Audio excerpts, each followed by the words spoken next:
Greetings and welcome, friends. We've been talking about logarithms and logarithmic functions. We're on page 608, and here's problem 15. The direction said, solve each equation or inequality, check your solution. So for this problem, log base 7 of y equals 2. What does log base 7 of y ask or mean? It means 7 to what power is y? So that's not necessarily helpful to ask that question. However, I could rewrite this whole thing in exponential form.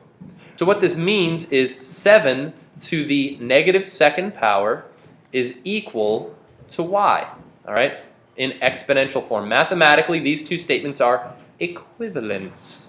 Now, 7 to the negative second, if I just apply some properties of exponents, I could move that downstairs.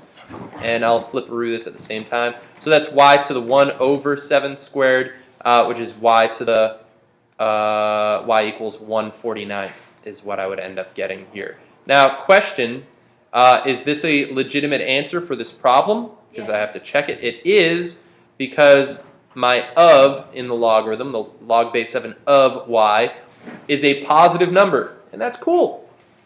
If it was negative, I'd be like, no. But I'm cool with that. So problem 15, that's how you'd set it up. The way I did that was I rewrite, that's the grossest, like that, do I even know English? No. Look at that. Rewrite in expo form is what I did here. Yep. It's an F underlined. I like it. Here, problem 29. This one was an evaluate question, and it says 3 to the log base 3 of 243. All right, so this whole thing is the exponent there, if you want to think about it that way.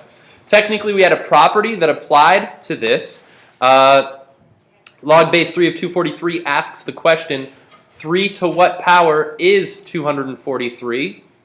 All right, so let's pretend that that power is heart. Heart power, all right? The most undersung hero of the Planeteers. Heart. So let's say 3 to the heart is 243. What do I get when I raise this 3 to the heart? I would get 243. All right, let me phrase it this way. I am raising 3 to the power, of which when I raise 3 to it, I get 243. Yeah, I get it. It's redundant and it's a little wordy, but this is 243. We also just had a straight property that told us that. That is a gross 3. He wins the day. And there we go. So the other way you could have done this problem is, in this case, I actually could calculate 3 to what power is 243, where I could actually figure that out. So let's see. Let's alternate approach. That's the same as 3 to the...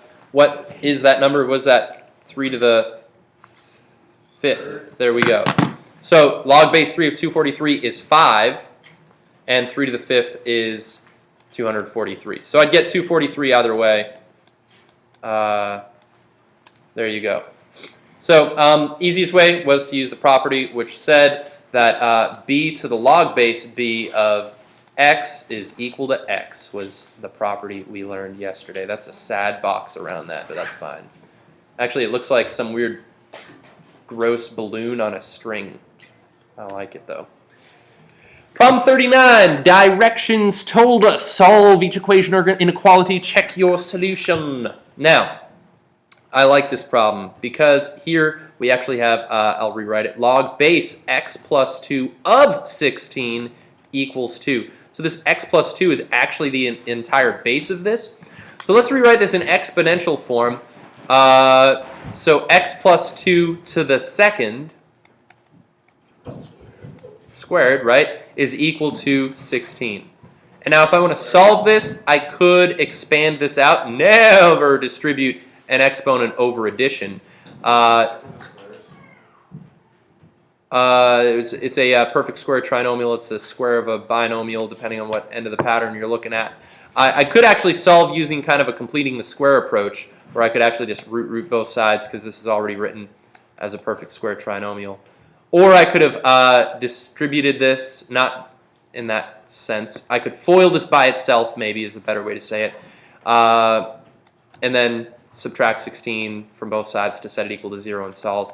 But I kind of like this complete the square approach. Whichever way you do it from there is fine. And then to solve for x, I'd subtract 2. And it looks like I get two answers here. X is going to equal negative 2 plus 4 is positive 2.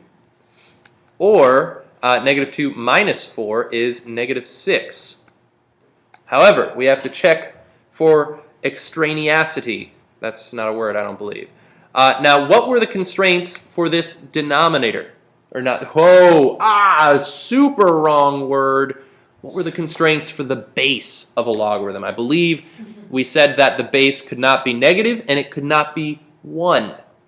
All right? So if I plug in 2 for the base, 2 plus 2 is 4. That's positive. That's fine.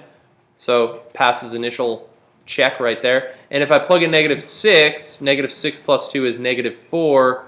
Negative 4 is negative. No. So that means 6 is a no-go and is extraneous. So my only legitimate solution is x equals 2. Let's see, I think I have one more question at play. Do I? Yeah, I do. I think I've got it right here. 43. Aha, this one's actually related to that property we had just a moment ago.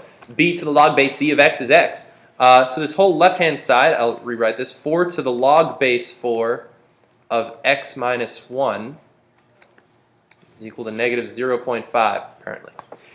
So I'm raising 4 to the power of which I raise 4 to when I get x minus 1. This whole left-hand side is just x minus 1.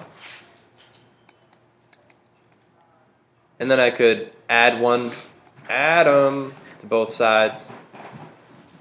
And I would get x equals 0.5 right there. That's kind of a very exaggerated box there. Now when I do my check, however, remember I can't have the of in a log be negative. 0.5 minus 1 is negative. So that means this answer is illegitimate. So that is extraneous. And I'm all out of possible solutions to have, so that means I have no solution. Let's see, that's a sad-looking O in no. No solution. Will there be some of those on the quiz tomorrow? Certainly. So, so at this point, most of our solving equations with logarithms has to do with either rewriting in an exponential form or evaluating the logarithm on one side. Is kind of the approach so far. So that's the idea. So thanks for watching, Internet friends. Adios!